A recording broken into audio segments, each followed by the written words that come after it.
over culture, identity, gender, and queer rights. So, media personality Ngizwe Mchunu has faced some backlash after making inflammatory online remarks criticizing a gay couple that incorporated Zulu and Xhosa cultural elements into their wedding. He's gone on suggesting punitive measures for same-sex couples who do this, and this has triggered widespread condemnation. You may have seen even a confrontation at Guamaimai Informal Market at the weekend, where he and supporters tried to storm the market as a part of their protests. And now the South African Human Rights Commission has confirmed it's investigating multiple complaints against him. However, he's not the only one who agrees with his perspective, and we did invite Professor Nokuzola Mndende from the Itamagu Institute, who defends Mchunu's position as a defense of tradition. But of course, to hear the other side, we also asked Dr. Lwando Scott, a senior researcher at the Center for Humanities Research at the University of the Western Cape, to join us. I'm afraid to say Professor Mndende is not answering her phone, but nonetheless, we'll try and wade through this with Dr. Scott, who joins us now. Dr. Lwando Scott, a very warm welcome to you, and thank you for joining us on 702 Breakfast. Thank you. Thank you for having me, Bongani. As you know, this has sparked quite a furious debate with many defenders of African culture saying this kind of element should not be incorporated in same-sex weddings. What have you made of those arguments? Well, I think that the arguments obviously rest on the idea that queer people exist outside of African culture and African traditions, which of course is a fallacy. And so, the problem here is the ways in which people like Mr. Mchunu, want to draw borderlines around who belongs where, around, so-called protection of culture.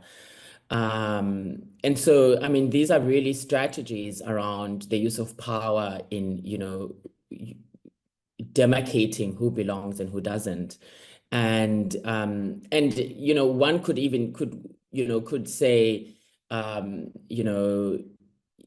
there was goodness in what he's trying to do, but the way he's going about it in terms of the language that is in use, that is derogatory, calling people izinja and all of that stuff, that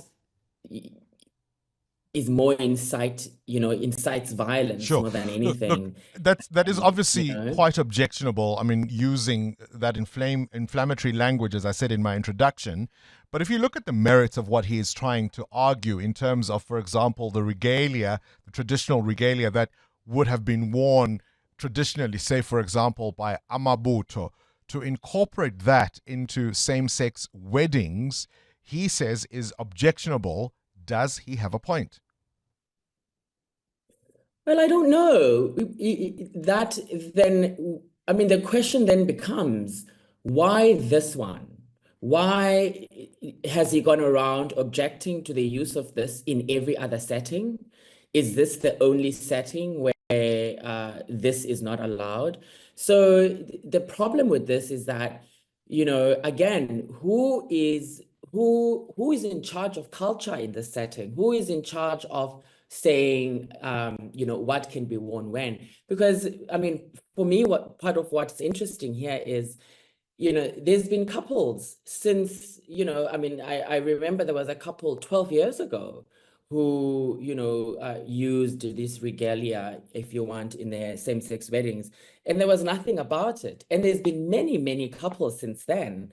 And so my question then becomes, my answer to your question would be, why now? Why this? Why? Perhaps the previous examples weren't as amplified as this one. I mean, people will argue around these clothes and this apparel that, for example, traditionally, it may be argued that a young man who's just come of age may dress in a particular way. It may be argued that a married woman has to wear certain clothes that signify specific aspects of being married, whether with children or not. Similarly with older folk. So there are codes into these clothes, and that's the basis of the objections. So whilst there may have been other examples, maybe they weren't as amplified. We now know about these, and these are the objections. What's your response? Well, again, my response is, the guarding of culture for me seems incredibly selective here, and that it is a very tricky thing to actually police, because again, there's an idea here that some people are in and some people are out, and and I think, I mean, you're saying that this one is amplified, whereas other situations weren't. I think that this is, Mchunu is feeling some kind of way about this, um, imagining that culture stands still or culture doesn't move, or and other people can't participate in the ways that he wants them to. So I think that it's interesting, and I suppose perhaps it's good that there's a debate going on about what is appropriate, what is not appropriate. But I think if we're going to police and implement what is and what is not appropriate, then there has to be some agreed upon standard for what that is, and it can't be selective on when certain individuals do it that we do not necessarily agree with their lifestyle or ways of being. And so if this is going to be implemented where cultural regalia is relegated to whatever Mchunu says, I mean, I think it in fact sets a dangerous precedent, because again, is he the arbiter of all of Zulu culture? Is he the and in that regard gives him incredibly too much power, I would say.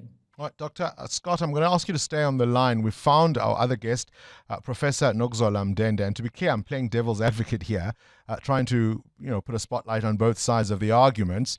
Professor Mndende, welcome to 702 Breakfast, and thank you for your time. It's a pity we didn't start this conversation together, but here we are.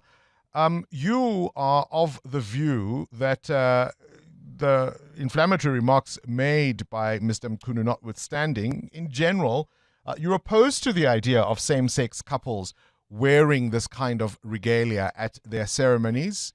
What's your point of view? I thank you so much, and your listeners.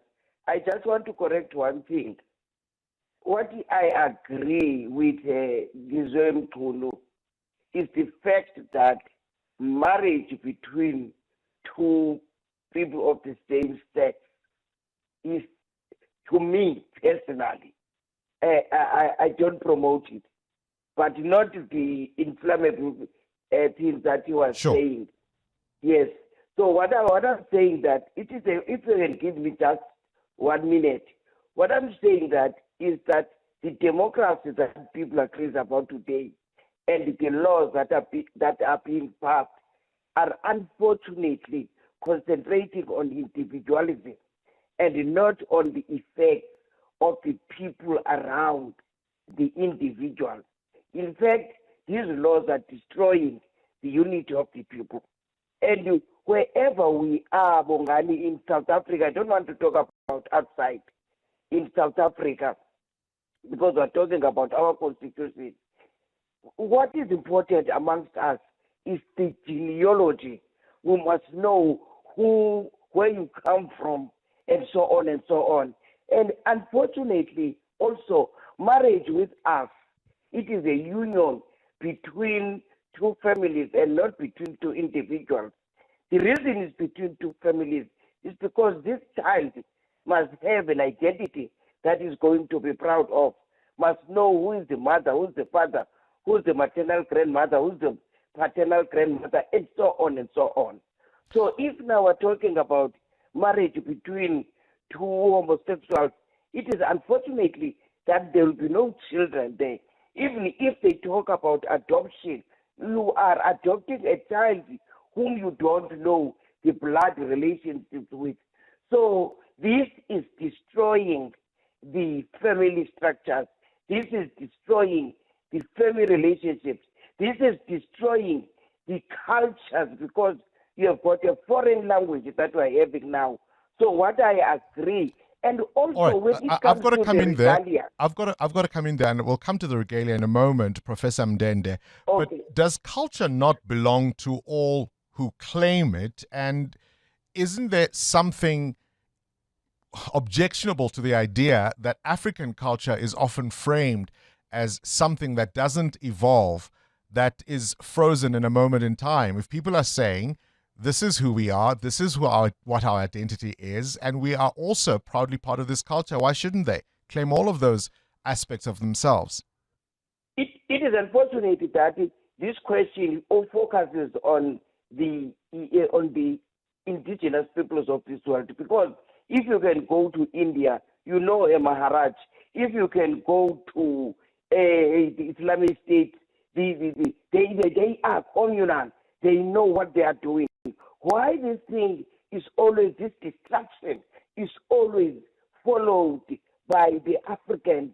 Because this side is the language. Now today, among the African cultures, even the role participations, there are people who are specified to do that. You can't have a girl who is being married wearing ingawe, that blanket, because not everyone wears ingawe. And there is a specific age and a specific reason for someone to wear this particular regalia when it comes to the performance of rituals. So this thing now is destroying everything. We are just like butterflies in All the right. forest. Let me ask Professor Lwando, Dr. Scott, to come back in. Dr. Scott, are you still there? Yes, You've I'm heard still here. Professor Mndende, who says this is destroying African culture. Why are people allowed? Exactly all the reasons I posed to you earlier, that these clothes, particularly the regalia, have specific meanings, and when you use them out of their original context, she says it's objectionable. What's your view? Well, my view is, good morning, Professor. Thank you for joining our conversation. I mean, there's a number of lines there. One of them is, the word you just used now, original, right? I mean, that in itself is contested because, the original use of something, changes over time. So this idea that, that these cultural practices have been what we think they are, or how we practice them in 2025, or how people see them in 2025, have been the same, for the past 100 years, which of course it's not fact, right? The fact is all of these traditional regalia, if you want, traditional ceremonies, traditional, garb, changes over time. And these changes are made by social pressures, economic pressures, political rule. What happened in South Africa during the colonial period, what happened in South Africa during apartheid, affected the ways in which Africans, practice culture.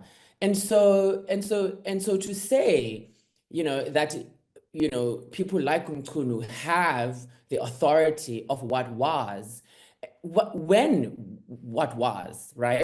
So we start talking about time, we start talking about originality, we start talking about, how things move, how things change, how things are read. Yeah. So the ways in which we read culture, the way in which we read, things in 2025 is certainly not the same way we did Before. 20, All right. 40, 100 years ago. All right, Dr. And Scott, so, I think we've got the gist of what you are saying there. I'll let you have the last word, Professor Mndende. I suppose many South Africans will look at all of this and say, hang on, ultimately, the law of our land is premised on the Constitution, which promises and guarantees human rights, equality, and dignity for all, whatever your personal inclination. Isn't that the final arbiter of all of this?